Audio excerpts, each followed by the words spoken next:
इतिहास खुद को दोहराता नहीं है, उसे लिखा जाता है।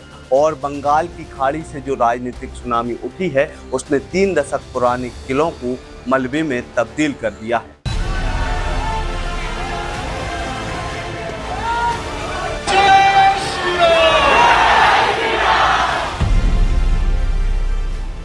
नौ मई की वो तारीख जब बंगाल का राजभवन एक नए मुख्यमंत्री के शपथ ग्रहण का गवाह बनेगा। लेकिन सवाल ये है कि क्या बंगाल को अपना योगी मिल गया है, या दिल्ली के चाणक्य किसी ऐसे नाम पर दांव लगाने वाले हैं जिसकी चर्चा फिलहाल बंद कमरों में भी नहीं हुई है। नमस्कार, मेरा नाम है अंकित, आप देख रहे हैं आयुध। आज के वीडियो में हम बात करेंगे कि आखिरकार बंगाल में इस प्रचंड जीत के बाद अब बंगाल के मुख्यमंत्री की कमान भाजपा किसे सौंपने जा रही है। हम न सिर्फ बंगाल के सीएम के सस्पेंस की परतों को खोलेंगे, बल्कि आपको उन राज्यों के पावर कॉरिडोर में भी ले चलेंगे जहां मुख्यमंत्री की कुर्सी के लिए सह और मात का खेल शुरू हो चुका है।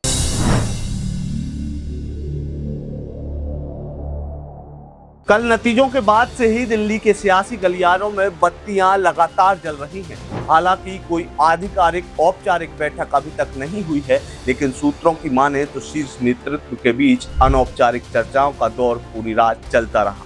फोन की घंटियां घनघनाती रहीं और संभावित चेहरों के नफा नुकसान का गणित पूरे तरीके से बैठाया गया।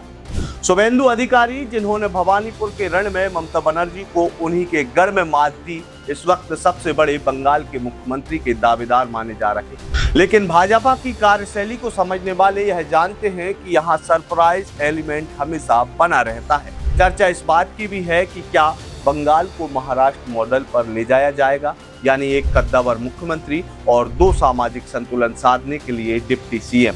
9 मई की तारीख जो रविंद्र जयंती का एक पावन अवसर भी है, भाजपा के लिए सिर्फ एक शपथ ग्रहण नहीं, बल्कि बंगाल की अस्मिता से खुद को जोड़ने का एक बड़ा मास्टर स्ट्रोक है। बंगाल को सेंटर में रखकर अगर हम बाकी राज्यों की तस्वीर देखें तो दिल्ली की इन अनौपचारिक चर्चाओं में असम और दक्षिण भारत का भी जिक्र है। असम में नेतृत्व परिवर्तन पर भी बात हो रही है।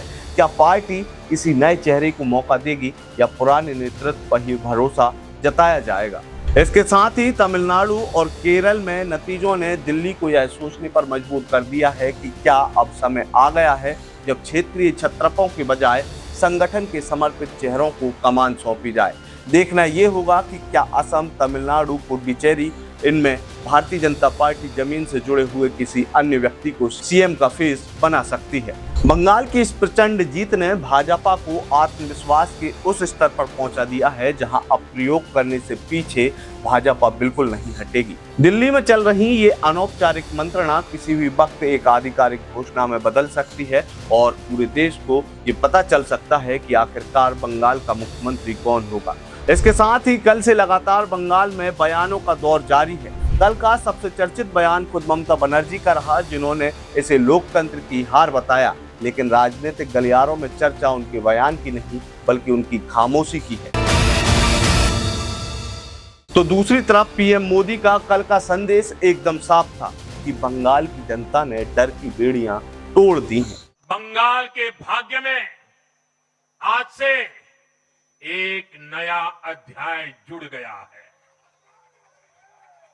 आज से बंगाल भय मुक्त हुआ है,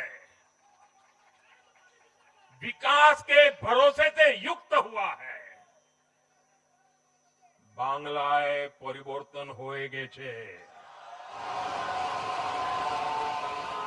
पार्टी के भीतर एक बड़ा वर्ग चाहता है कि मुख्यमंत्री ऐसा हो जो न सिर्फ प्रशासन चलाए, बल्कि 2029 के लोकसभा चुनाव के लिए बंगाल की 42 सीटों का रोड मैप भी तैयार करे। इसी वजह से दिल्ली में नामों को लेकर इतनी सावधानी बरती जा रही है। अगर हम शुभेंदु अधिकारी के अलावा बात करें तो सुकांत मजूमदार और महिला नेतृत्व को लेकर भी भारतीय जनता पार्टी विचार कर सकती है। लेकिन अगले 48 घंटे भारत की राजनीति के सबसे रोमांचक घंटे होने वाले हैं। अनौपचारिक चर्चाएं अब औपचारिक फैसलों में बदलेंगी। देखना होगा 9 मई को जब शंख बजेंगे, तब साफ होगा कि बंगाल का सोनार बांग्ला विजन किसके हाथों में होगा।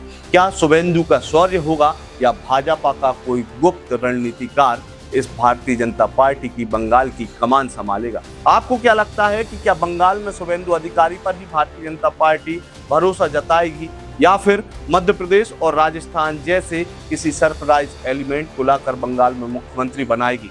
आप जो भी सोचें अपनी राय कमेंट बॉक्स में जरूर दें। आपको यदि ये वीडियो पसंद आया हो तो इसे अपने दोस्तों और रिश्तेदारों के साथ साझा करना ना भूलें। इसके अलावा सबसे जरूरी, आपने अब तक आयुध को यदि सब्सक्राइब नहीं किया तो सबसे पहले आप आयुध को सब्सक्राइब कर लीजिए।